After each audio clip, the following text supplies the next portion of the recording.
Vamos então encerrar essa nossa terceira temporada, abrindo as nossas Bíblias lá no Evangelho segundo São Mateus, capítulo de número 6. Nós estudaremos hoje os versículos 2, 3 e 4.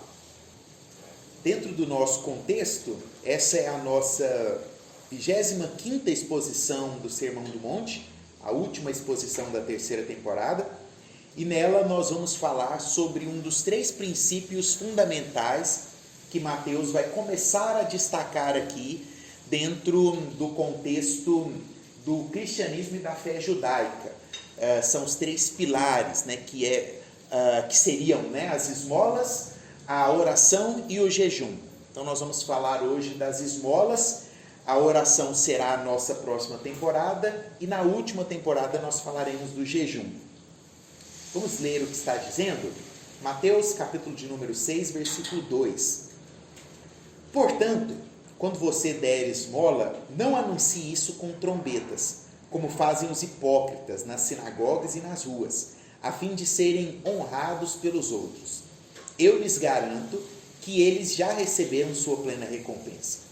Mas, quando você der esmola, que a sua mão esquerda não saiba o que está fazendo a mão direita, de forma que você preste a sua ajuda em segredo.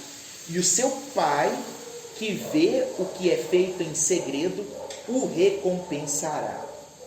Palavra do Senhor.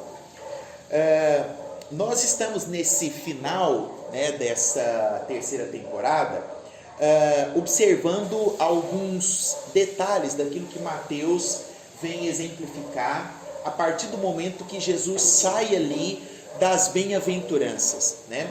E dentro desse princípio, nós falamos nas últimas semanas sobre uma palavra muito usada por Jesus aqui dentro dessa nova fase da pregação, né? Se é assim que nós poderíamos dizer, que é a palavra recompensa.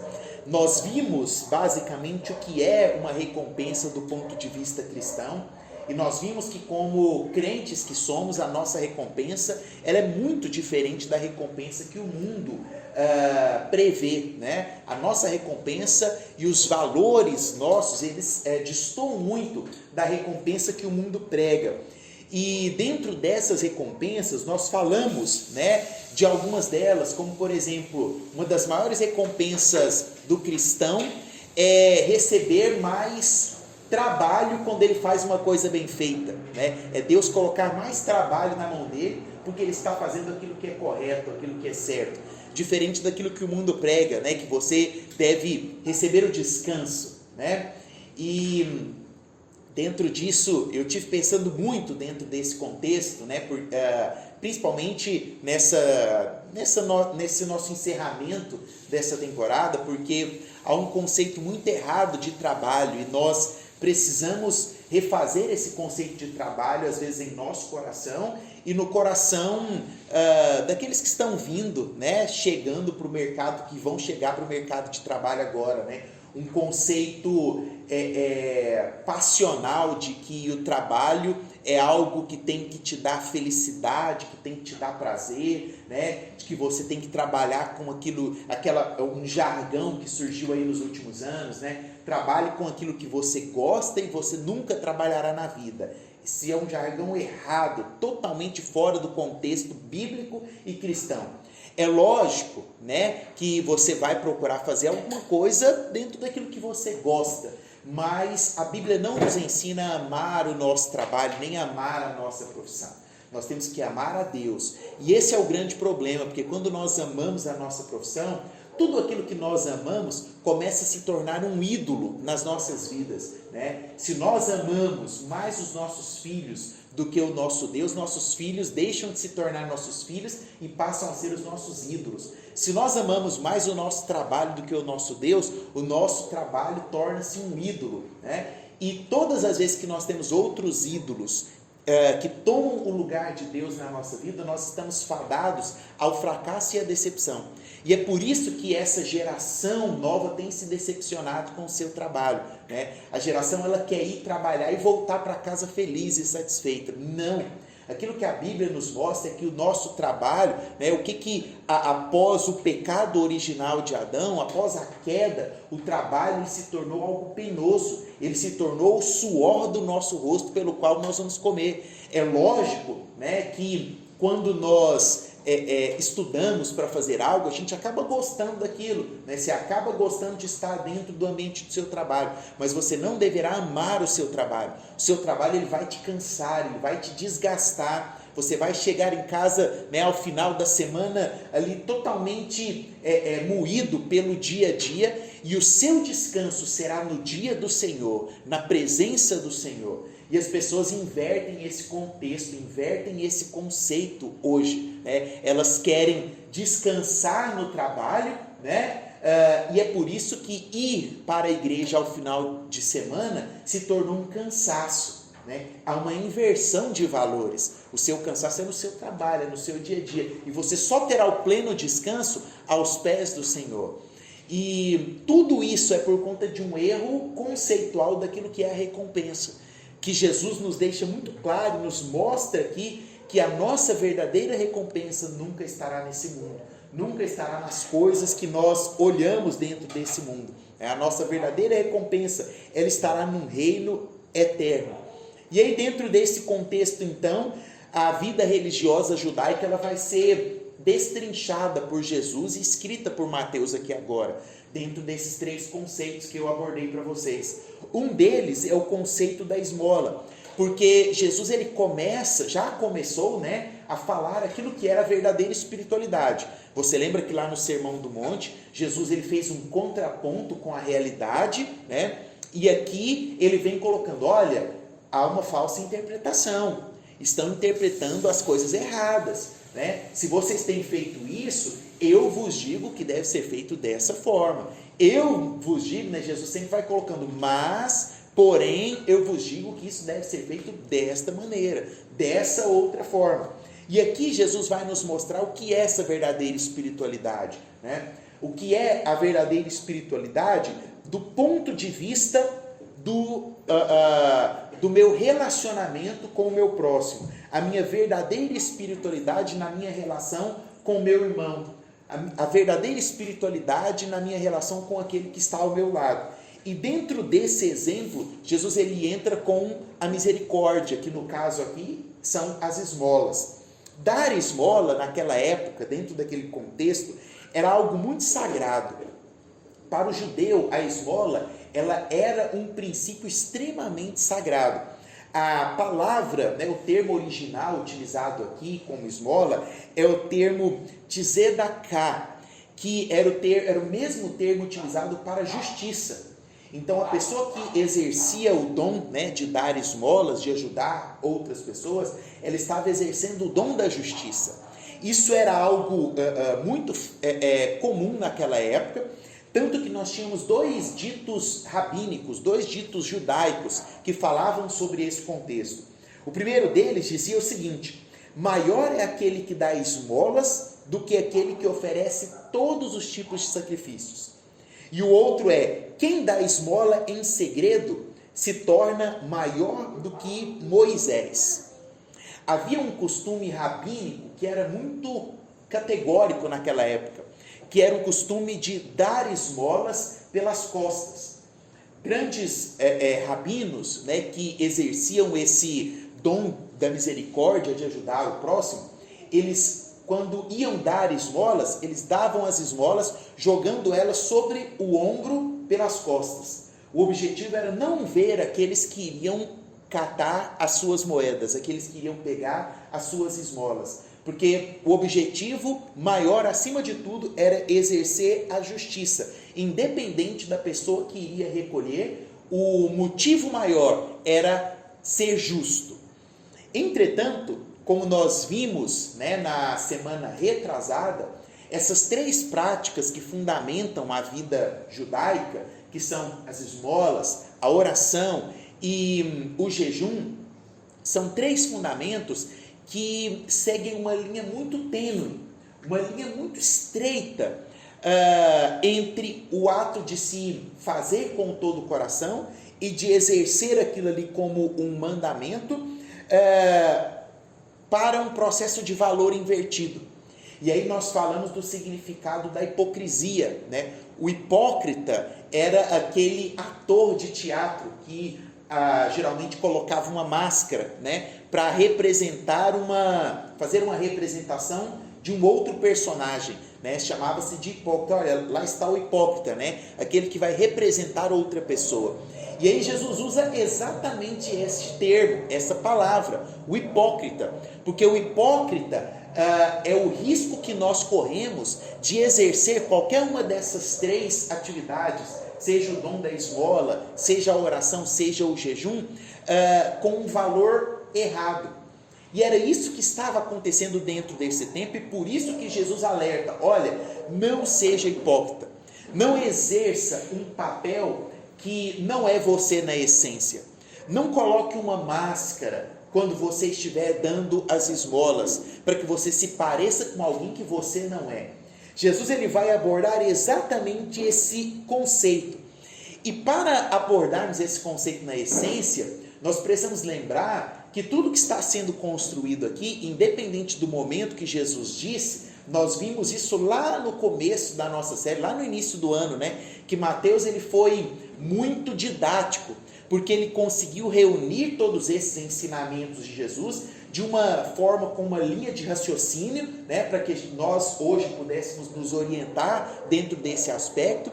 E não há como estudar o Novo Testamento de forma isolada, do mesmo jeito que não há possibilidade nenhuma de você estudar a Bíblia de forma isolada. Para você estudar o Novo Testamento, você precisa estudar o Antigo Testamento, né? É por isso que paira, né, ao final do ano, estamos hoje 1º de dezembro, né? E aí vem aquela boa pergunta, né, de como que foi a sua leitura bíblica anual, né? Uma leitura bíblica anual, ela tem que ser uma leitura completa. Você não pode, eu vou ler a Bíblia esse ano, mas eu vou ler só o Novo Testamento. Não, a Bíblia ela precisa ser entendida em todos os seus aspectos, né, de capa a capa. E eu preciso reforçar isso e vou continuar reforçando, né? Do mesmo jeito que eu expus aqui, não se posicione como um cristão se você não, e aí não adianta apenas ter em mente, né, as 8 bem-aventuranças, você precisa exercitar as bem-aventuranças, mas se você é um cristão que não sabe, né, falar das olha, muita gente fala, eu não sei pregar, né, eu não sei falar de Deus para o meu próprio, fala das bem-aventuranças, fala que na Bíblia Jesus ensinou 8 coisas que toda pessoa precisa exercer. Você vai pregar e aquela pessoa vai converter, mas você precisa saber quais são as 8 bem-aventuranças. E aí eu reforço da mesma forma o mesmo contexto.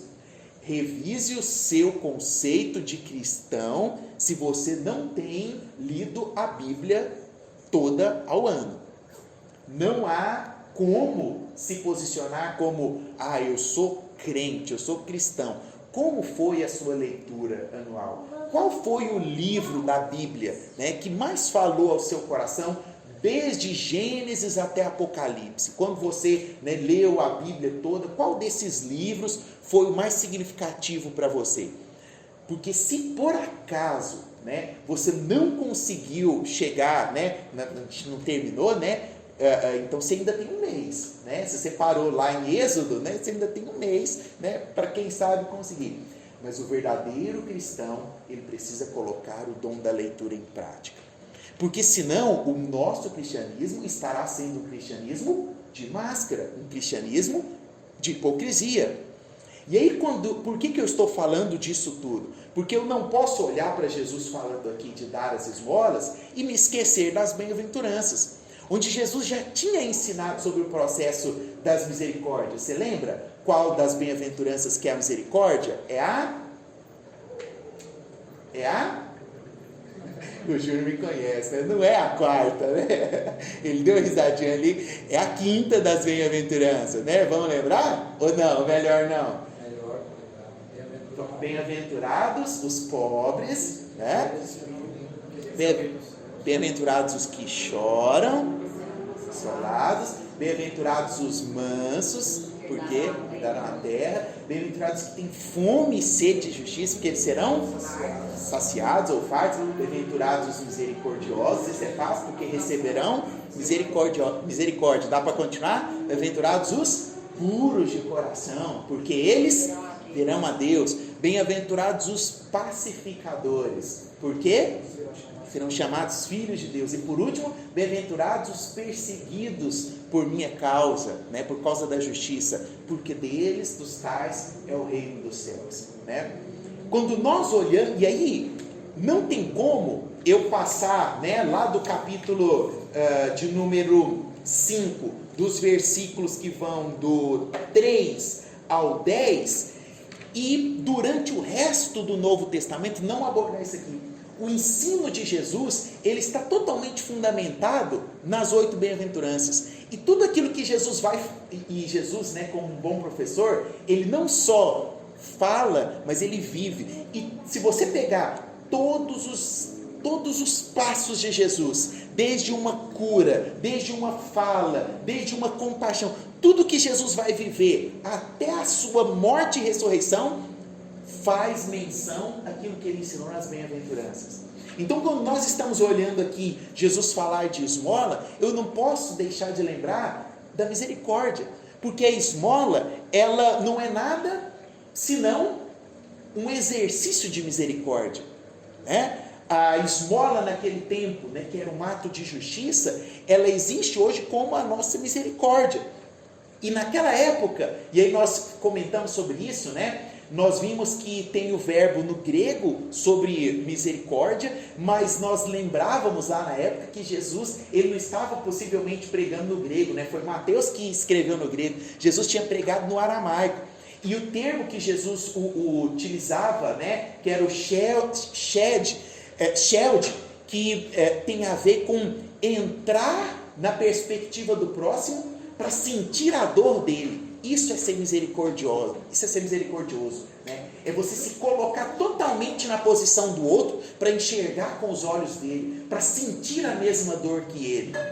Então, quando Jesus está falando aqui sobre dar esmola, é muito mais do que os rabinos faziam, de jogar uma esmola pelas costas e ir embora, sem saber quem é que estava pegando as esmolas. O que Jesus está falando aqui, que é o exercício de todo cristão, em primeiro lugar, ele vai muito além do sentido de uma mera obrigação.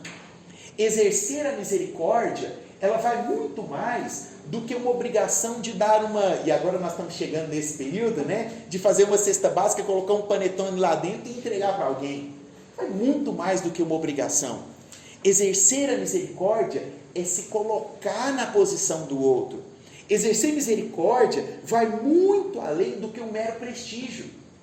E nos dias de hoje, né, a misericórdia de hoje, ela está relacionada à postagem do dia, né, ao post que vai ser feito, né? Bom, eu vou lá na comunidade para fazer, né, a doação, né, e já vou preparar as imagens para poder postar e um textão para colocar no meu Instagram. Não tem nada a ver com prestígio, né? Porque o que Jesus está falando aqui, olha, sua mão esquerda não precisa saber o que a direita está fazendo. Ninguém precisa saber o que você está fazendo. Não tem a ver com prestígio, não tem a ver com mídia social, não tem a ver com redes sociais. Por último, não tem a ver com um sentimento de obrigação interior, né? Certa vez eu estava conversando com uma pessoa e a gente conversava exatamente sobre o aumento da quantidade de pessoas nos semáforos, os sinaleiros, né? E ela me falava que ela sentia-se, né, na obrigação de dar para aquela pessoa. Eu falei, mas por quê? Ela falou, não, porque quando eu dou eu me sinto aliviado. Eu falei assim, então você está dando errado, porque você está dando para aliviar o seu coração, não para aliviar a dor do próximo. Isso é muito importante. Mais para ele do que para o outro. Exatamente. Isso não é exercer a misericórdia. Isso não é exercer aquilo que Jesus está fazendo aqui. Porque quando Jesus fala que nós precisamos, né, ser misericordiosos, eu preciso me compadecer daquela pessoa. Eu preciso saber quem ela é. Eu preciso entender a dor dela para que eu possa de fato me compadecer dela. E quando eu entendo isso, eu entendo que muito mais valioso do que o dinheiro que eu estou empregando ali para comprar uma cesta básica ou para dar aquilo, é a importância que eu vou dar para a vida daquela pessoa nas minhas orações diárias. É a forma com a qual eu vou colocar aquela pessoa dentro do meu contexto diário de oração. E isso é muito sério. Nós vamos falar sobre oração e eu estou muito empolgado para falar sobre oração, né? Eu acho que, quem sabe, né, vai ser um momento para que a gente possa viver talvez o ano da oração, o ano onde nós vamos rever o nosso conceito de vida de oração, e quem sabe Deus possa nos transformar, né, através do nosso entendimento da importância da oração, né, do quão falho nós temos sido nas nossas orações, nas nossas breves e supérfluas orações, né? Enfim, vamos deixar para falar de oração no semestre que vem, né? Mas muitas vezes as nossas orações refletem exatamente isso daqui. A nossa oração reflete o sentimento de tirar o peso do nosso coração. Às vezes a nossa oração, ela reflete o nosso sentimento de obrigação, né? Você tem lá a listinha de obrigação das pessoas que você tem que colocar, você fala, Deus abençoe fulano, ciclano, beltrano, né? Você nem sabe o que aquela pessoa está falando, mas você só pediu para Deus abençoe como sentimento de obrigação. Estou orando aqui porque eu tenho que cumprir, né? Cumprir a tabela da oração diária. Não é isso. Da mesma forma que as esmolas e a misericórdia, elas não podem se basear nesse conceito. Bom, pastor, se as esmolas não se baseiam nesse contexto, o que Jesus está querendo dizer, então? Para que a gente possa concluir, né? E fecharmos, então, essa nossa temporada. O que Jesus quis dizer aqui que eu não posso anunciar com trombetas, né? O que Jesus quis dizer aqui que a minha mão esquerda não pode saber o que a direita está fazendo? Eu separei pelo menos 4 aplicações que concluem aquilo que Jesus está querendo trazer aos nossos corações, né? Em primeiro lugar, o exercício da misericórdia, ele deve ser o exercício de uma expressão legítima da espiritualidade cristã. Não existe espiritualidade cristã sem leitura bíblica, não existe espiritualidade cristã sem vida de santidade, não existe espiritualidade cristã sem vida de oração, e não existe espiritualidade cristã sem exercício da misericórdia. Nós vamos falar bastante sobre oração, vamos falar bastante sobre santidade através do jejum, mas é muito importante que fique bem claro que a misericórdia, ela fundamenta o nosso exercício cristão. Nós não podemos viver olhando para o nosso umbigo, nós não podemos viver olhando para nós mesmos. Nós precisamos exercer a misericórdia para com aqueles que necessitam. E talvez não, possivelmente Deus esteja nos trazendo nesse final de ano exatamente essa mensagem com um motivo para o qual nós possamos repensar o nosso ano que vem, né? E existem muitas coisas às quais nós precisamos repensar o ano que vem. Quantas vezes você foi num orfanato esse ano? Quantas pessoas você visitou num hospital esse ano?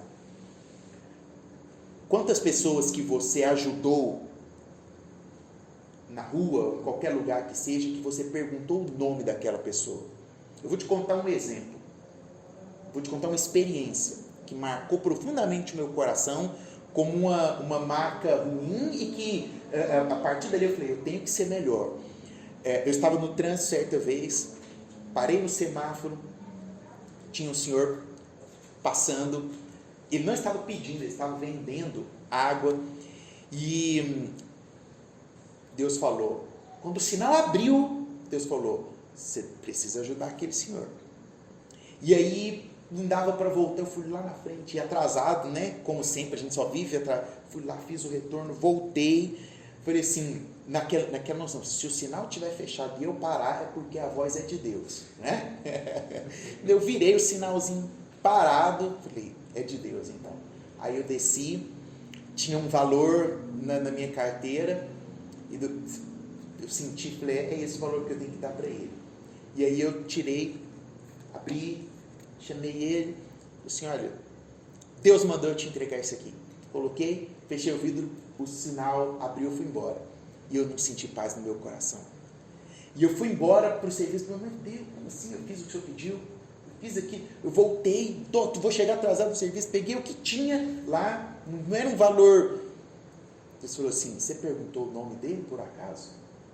Ah, meu querido, eu lembro disso como se fosse assim, o Caio falando comigo aqui, ó. Eu lembro da voz de Deus no meu ouvido. Por acaso você perguntou o nome dele? Sabe o que é dar o 3 tapas? Sabe aquele do meme do Batman batendo no Robin? Aquele tapa? Foi exatamente aquele na minha cara, assim. Falei, que pervertido que eu sou, que verme que eu sou. Fiz pela metade. Nem pela metade. Fiz nada. Porque aquele dinheiro não mudou a vida daquele homem. O que mudaria a vida daquele homem seria o quê? Uma palavra de Deus para o coração dele. Eu tinha que saber o nome dele.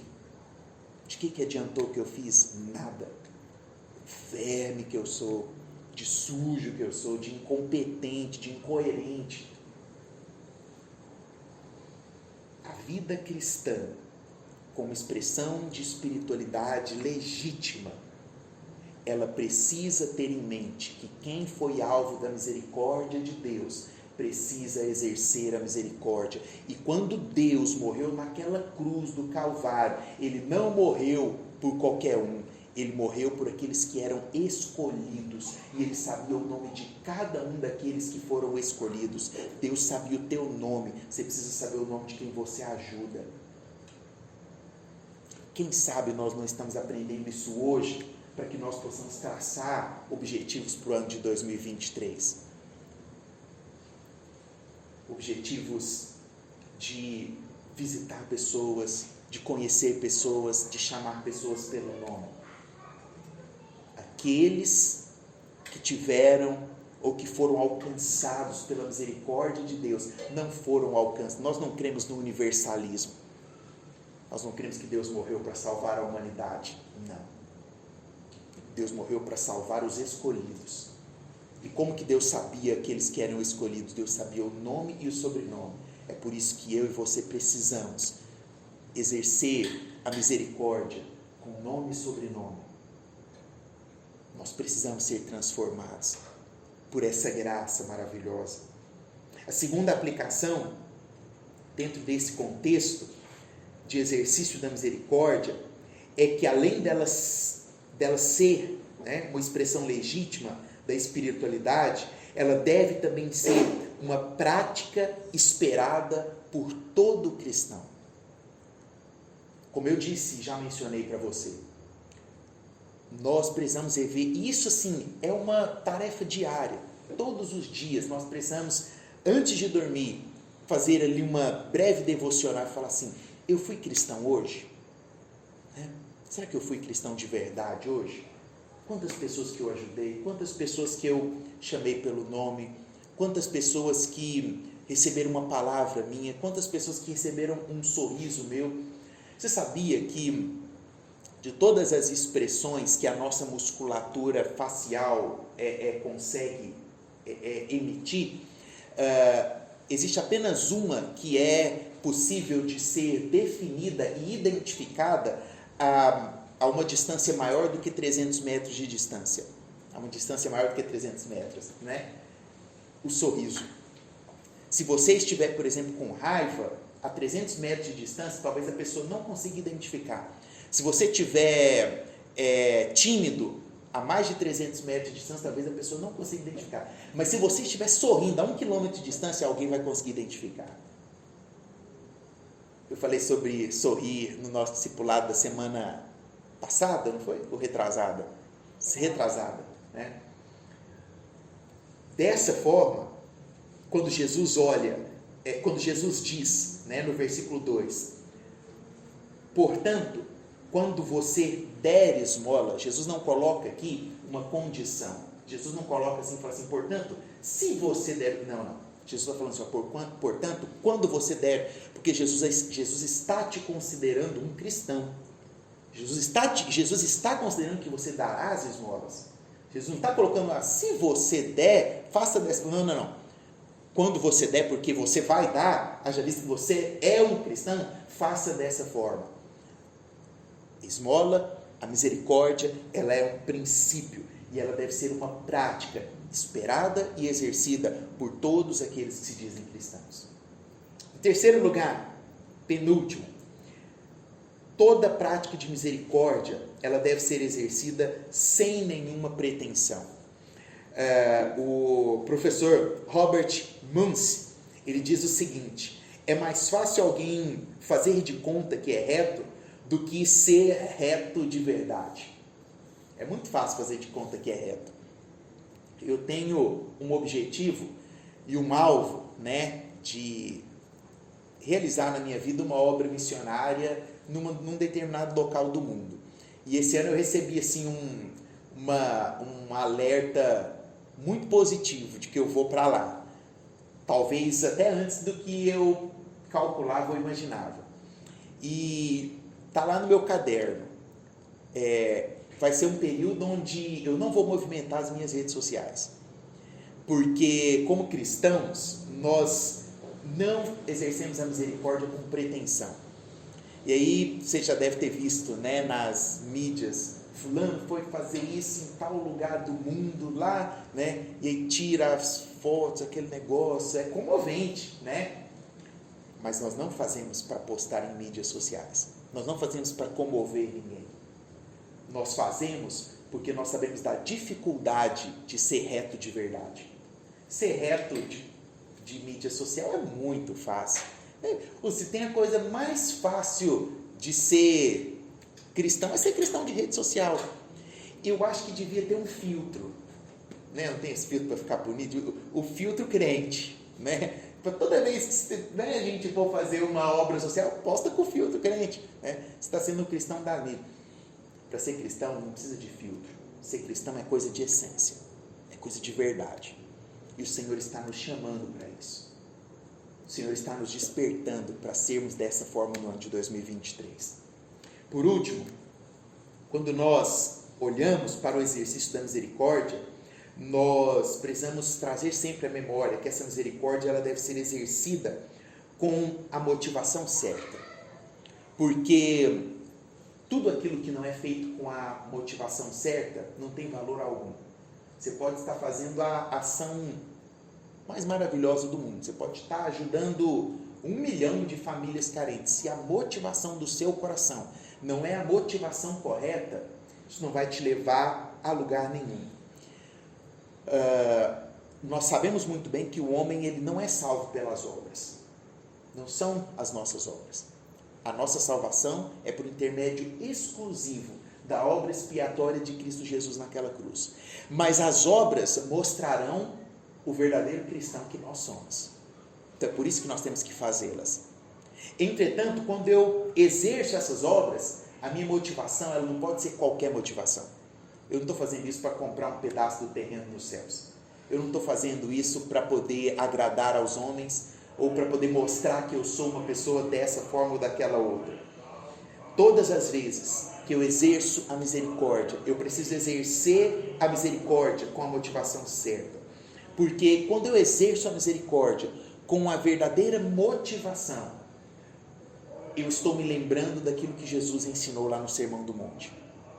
Eu estou lembrando que bem-aventurados são os misericordiosos, porque eles receberão misericórdia. E eu não vou receber a misericórdia, não é daqueles com os quais eu estou exercendo, se bem que um sorriso de uma pessoa que recebe misericórdia não tem preço. Não tem preço ganhar o sorriso de uma pessoa que você está ajudando. Não tem preço liberar uma palavra de Deus para uma pessoa que está precisando e ver aquela pessoa te agradecer com um sorriso. Entretanto, não são dessas pessoas que nós vamos receber a misericórdia. A nossa misericórdia, ela vem daquele que de fato entrou nesse mundo e viveu esse mundo em todas as suas dores. Nós receberemos a misericórdia daquele que verdadeiramente deixou o trono para viver todas as mazelas da humanidade, para sentir todas as dores, para ser depreciado, para viver como homem nessa terra. E ele fez isso exatamente, se tornou 100% homem, para sentir tudo aquilo que você tem passado, para sentir tudo aquilo que você suportou e já passou nessa vida, e para dizer para você, olha, como alguém que suportou todas as dores, como homem de dores, que é o termo qual ele ficou conhecido, eu estou aqui para dizer que eu serei aquele que exercerá a misericórdia sobre a sua vida. E não existe misericórdia maior e melhor do que a misericórdia de Deus. Que Ele tenha misericórdia de nós, que Ele tenha misericórdia dos crentes medíocres que nós fomos até hoje, e que Ele renove a nossa vida com um sentimento puro e genuíno em nossos corações, para que nós possamos viver uma verdadeira espiritualidade cristã, uma espiritualidade cristã que é baseada no exercício pleno, puro e santo e legítimo da Sagrada Escritura, que não é um cristianismo superficial, de modismo, como tem sido pregado nos dias atuais, mas um cristianismo na sua essência, que quando nós olharmos para a nossa vida cristã, nós possamos nos perguntar, eu estou vivendo o mesmo cristianismo que o apóstolo Paulo viveu? Eu estou vivendo o mesmo cristianismo que Santo Agostinho resolveu viver? Eu estou vivendo o mesmo cristianismo que o apóstolo João suportou até os seus últimos dias? Eu estou exercendo a misericórdia dessa forma? Porque se de fato nós estivermos tendo uma vida nesta medida, não tem outra solução e não tem outra saída que não seja o amor de Deus a nos alcançar, porque a palavra de Deus diz, certamente, isso é sem sombra de dúvida, a bondade e misericórdia me seguirão todos os dias da minha vida. Isso significa que a misericórdia do Senhor, ela vai nos alcançar em algum momento. Se nós vivemos um 2022 de luta, de dificuldade, se nós vivemos um 2022 de tempestade, de sofrimento, calados, sozinhos, se nós vivemos um 2022 que foi árduo, o Senhor nos diz nessa noite, você viveu isso para que você pudesse experimentar a minha boa e perfeita vontade, e aquilo que eu tenho para exercer na sua vida é a misericórdia de um Deus que é pleno, de um Deus que não falha, de um Deus que te sustentou na dor e que irá te honrar e que irá te alcançar em 2023 com bondade e misericórdia, porque é o que está na Bíblia, é o que está proposto para nós. Exerçamos a misericórdia, porque o misericordioso está ao nosso alcance, Ele está perto e Ele irá nos alcançar, em nome de Jesus. Que assim seja em nossas vidas, que possamos viver a graça e a misericórdia do bondoso Deus, em nome de Jesus.